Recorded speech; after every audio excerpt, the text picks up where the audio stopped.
everyone, I'm Ron Corning with Howdini.com. Buying organic vegetables is great, but growing your own is even better. But how do you get started? Well, Scott Meyer is the editor of Organic Gardening, and he's joining us now with some tips on how to get the ball rolling. Scott, thanks for being here. It's great to be out in the garden with you today, Ron. All right, first of all, Scott, why organic? As you said, you get great produce, better than you can buy, but it's also just satisfying to be outside, the fresh air and the sunshine, and working in concert with nature to produce a great result. Nutritionally? You get better food, and it's fresher and tastes better than any food you can buy. Yeah, a lot of chefs are going that way. All the chefs know that organic food is the best kind of food. It's also cool. When you're talking about your garden, you're going to tell people, I'm an organic gardener, not just a gardener. So take us through it, the first step. You're looking for a place that gets full sun to grow those great summer vegetables everybody loves. That means 8 to 10 hours of sunlight a day at the peak of summertime. You also want to make sure that it has good drainage. That means that water doesn't sit there when it rains. When you leave water on the soil sitting there, it can cause all kinds of other problems. So make sure that the soil is drained well.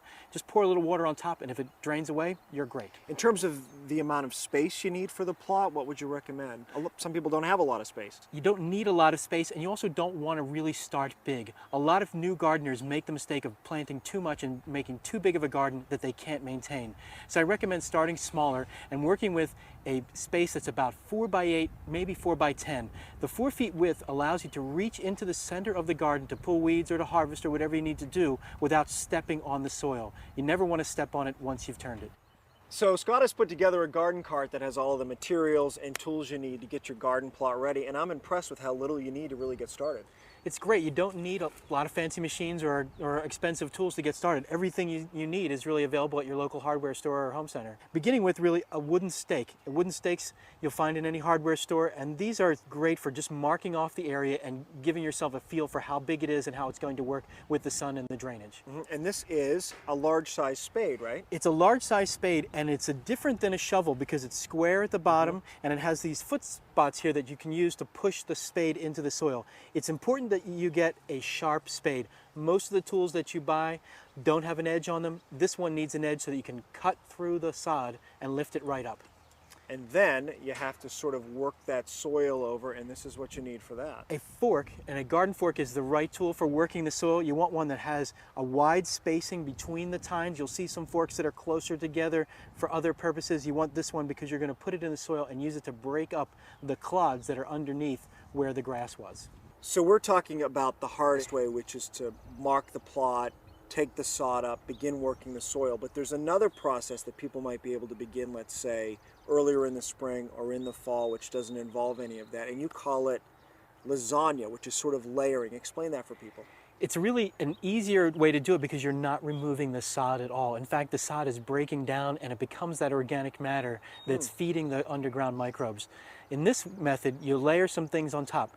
Newspaper, straw, grass clippings, shredded leaves, again, all natural things you have. The newspaper is very effective in killing the grass off, and then the other things start to break down and begin to create rich, fertile soil. In fact, you don't even need to work it with the pitchfork. In that case, you're just cutting holes into it and planting right through it.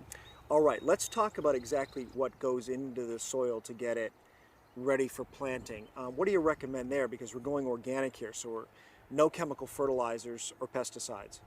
Absolutely correct. And one of the most important reasons to do that is because plants are fed by the microorganisms in the soil, and those chemical fertilizers and pesticides, herbicides can kill them.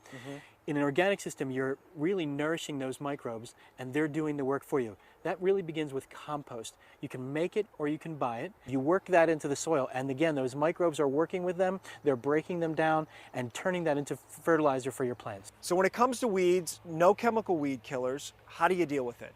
The gardener's best friend is mulch. If you keep the soil covered throughout the gardening season, it will keep weeds from coming up because they're not getting any sunlight, and the weeds that do come up are going to pull out relatively easily, and it also conserves water in your soil when you're doing this. Mulch is a great helper. The materials that are best for mulching in an organic garden: grass clippings and straw or leaves. Those things are handy and they break down and feed your soil as they go. And this may be news to a lot of our viewers that it's never too late in the summer to start, right? It's not too late to start to grow the hot weather vegetables. You go to the garden center and find the plants full grown there. So start with those green beans, plant from seed. You can do that in mid to late summer. And all of the herbs are also well planted in midsummer. What about the fall, moving into the fall? Fall is a great time for gardening. It's a great time of year to grow the salad greens that everybody loves and are the easiest things to put on your table. Lettuce, spinach, kale, those are all great planted in the fall. You start those from seed, or you can start them from small plants. All right, Scott, thank you. We appreciate it. It was my pleasure. All right, Scott, thank you. We appreciate it. Scott Meyer is the editor of Organic Gardening Magazine, and I'm Ron Corning. Good luck in the garden.